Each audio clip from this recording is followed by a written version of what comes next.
우리 자신의 진정한 존재 상태를 경험하지 못하게 가로막는 가장 큰 장애는 무엇이라고 생각하나요? 우리는 마음이라는 것을 우리 자신과 동일시합니다. 그 때문에 무언가를 생각하지 않으면 안 된다고 스스로를 억압하고 있는 것입니다.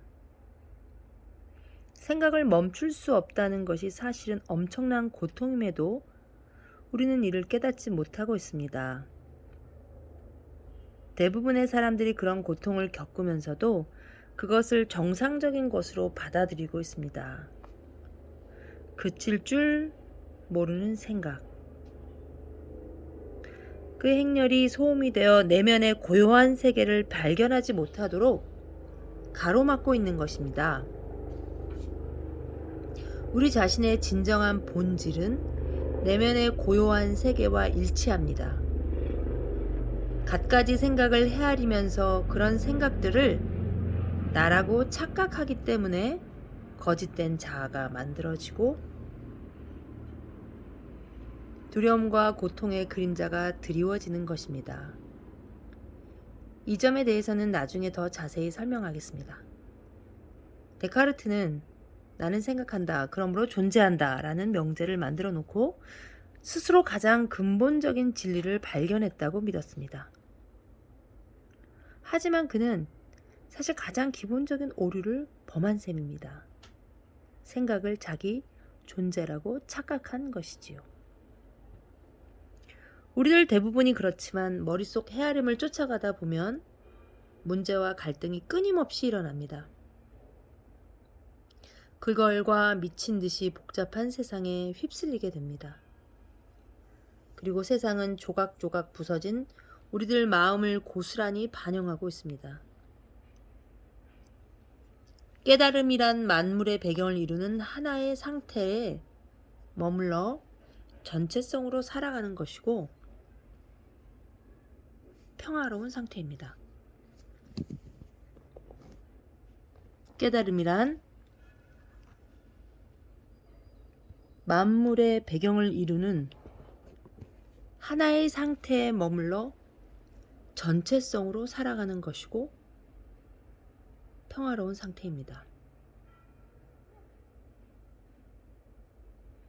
눈에 보이지 않는 가장 깊은 곳에 진정한 자아와 하나 될 뿐 아니라 눈에 보이는 물질화된 세상 속의 생명력과도 하나가 되는 것입니다. 깨달음이란 안팎으로 일어나는 고통과 계속되는 갈등의 끝일 뿐 아니라 멈출 줄 모르는 생각의 끝이기도 합니다.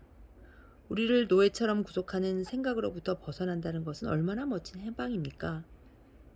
자신을 마음과 동일시하면 보이지 않는 장막이 생겨나 고정관념에 사로잡히게 되고 말이나 이미지를 곡해하고 자기 나름의 판단을 내리게 되므로 진정한 관계를 이루지 못하게 됩니다.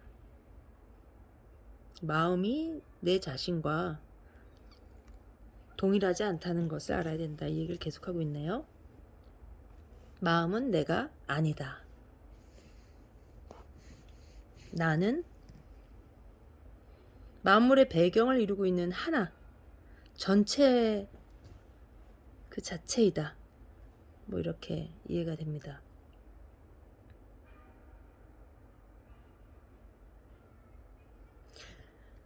자신을 마음과 동일시하면 보이지 않는 장막이 생겨나 고정관념에 사로잡히게 되고 말이나 이미지를 곡해하고 자기 나름의 판단을 내리게 되므로 진정한 관계를 이루지 못합니다. 그 장막이 당신과 진정한 당신 사이를, 당신과 당신의 동료 사이를, 당신과 자연 사이를, 당신과 신 사이를 가로막고 있습니다. 어떤 그 고정관념, 그것이 사람과 사람 사이를 나와 내 진정한 나와의 사이를 다 가로막는 것이네요. 고정관념. 그 고정관념은 마음으로부터 오고 내 생각으로부터 오는 것.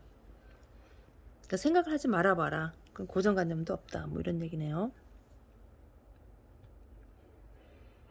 나와 신 사이를 가로막고 있습니다. 이런 생각의 장막으로 인해서 서로 분리되어 있다는 착각을 하게 되는 것입니다. 생각의 장막. 그래서 당신은 여기에 있고 당신과는 전적으로 분리된 다른 것이 저기에 있다는 환상 속에서 살아가게 되는 것입니다. 사실은 모든 것은 전체고 그냥 하나일 뿐이다. 이 건데 그것이 이렇게 분리되게 느껴지는 이유는 그 사이에 내 생각으로부터 일어난 고정관념, 생각 때문이라는 것이죠. 눈에 보이는 물리적인 모습들과 형상들의 차원 밑바닥에서 당신은 진실로 만물과 하나입니다. 눈에 보이는 물리적인 모습들과 형상들, 그러니까 세상에 일상생활에서 보이는 모든 것들이죠. 그런 형상들의 차원 밑바닥에서 당신은 진실로 만물과 하나입니다. 생각이라는 장막에 가려 그 본질을 잊고 있을 뿐입니다.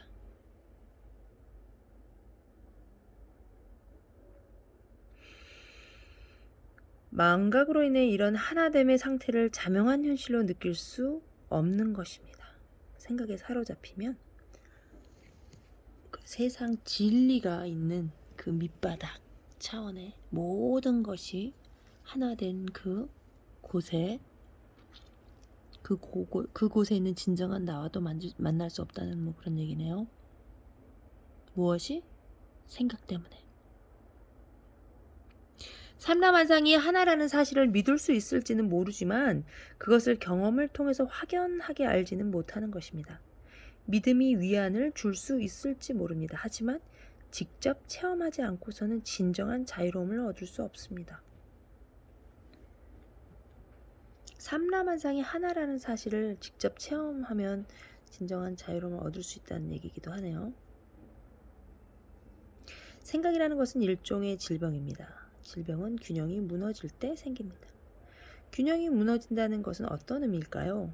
예를 들어 몸 안의 세포가 분열하고 증식하는 것 자체는 당연하고 자연스러운 상태입니다. 그러나 이 과정이 몸 전체의 질서와 상관없이 계속된다면 세포들이 급격히 증가해서 병에 걸리게 됩니다. 올바르게 사용하면 마음은 아주 훌륭한 도구이지만 잘못 사용하면 대단한 파괴력을 갖게 됩니다. 더 정확히 말하자면 잘못 사용하는 정도가 아니라 마음이 우리를 부리는 상태가 되어버립니다. 마음을 부리지 못하고 부림을 당하는 것이 곧 병입니다. 내가 나를 내 마음이라고 믿는 것은 환상이요 기만입니다. 다시 읽을게요. 나를 내 마음이라고 믿는 것은 환상이요 기반입니다. 불임을 당해야 할 도구가 주인의 자리를 점령하고만 꼴입니다. 좀 쉽게 얘기하면 지금 떠오른 그런 생각들, 내가 누구를 미워하고 또 내가 무엇 때문에 억울하고 만약에 그런 감정이 들었다면, 그런 마음이 들었다면 그것은 환상이라는 얘기예요. 사실은 어떻게 보냐면 정말 진짜 나와 이 세상의 우주 에너지가 나와 하나라는 걸 생각하면 그거 아무것도 아니거든요. 사실 알아채는 거죠. 그냥 내 생각에 불과하구나, 그렇게 깨닫는 거죠. 전적으로 수긍이 가지는 않는군요. 대부분의 사람들과 마찬가지로 나 또한 부질없는 생각을 많이 하는 편입니다. 그래도 무엇인가를 얻고 성취하기 위해서는 마음을 사용해야 되는 거 아닌가요? 나는 항상 그렇게 마음을 사용해왔습니다. 라고 누군가가 말했어요.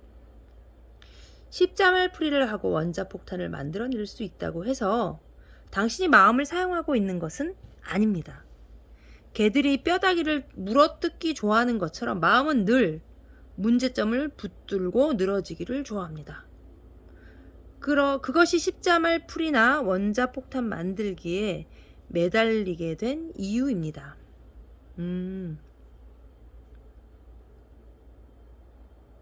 진정한 당신 자신은 사실 거기에 대해 아무런 흥미도 없습니다. 이쯤에서 당신에게 묻겠습니다. 당신은 원할 때면 언제나 마음에서 벗어나 자유로울 수 있습니까? 마음을 꺼버리는 단추를 갖고 있습니까? 생각을 완전히 멈추는 건 말인가요? 난 그렇게 할 수 없습니다. 순간적으로 생각이 멈추는 경우는 있지만, 그렇다면 당신이 마음을 사용하고 있는 것입니다. 아니, 그렇다면 마음이 당신을 사용하고 있는 것입니다. 당신은 무의식적으로 마음을 자신과 동일시하고 있습니다. 그래서 마음의 노예가 되어 살고 있다는 것조차 알지 못하고 있습니다. 자신도 모르게 마음에게 점령당하고 점령한 실체를 당신 자신이라고 여기는 것입니다. 자유를 향한 첫걸음은 점령한 실체인 생각하는 자가 진정한 당신이 아님을 깨닫는 데 있습니다.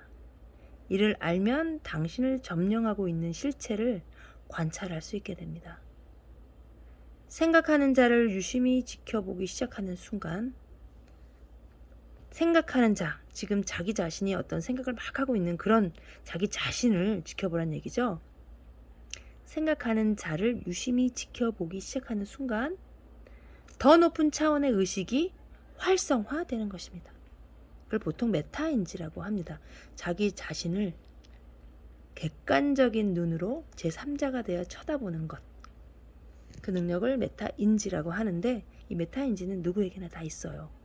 활용하지 않아서 생소할 뿐입니다. 생각하는 자를 유심히 지켜보기 시작하는 순간 더 높은 차원의 의식이 활성화되는 것입니다. 당신은 그제서야 생각 너머에는 광대한 알의 영역이 있으며 생각이란 단지 그러한 알의 영역의 아주 작은 일부분에 불과하다는 사실을 자각하기 시작할 것입니다. 당신은 또한 깨우치게 되겠죠.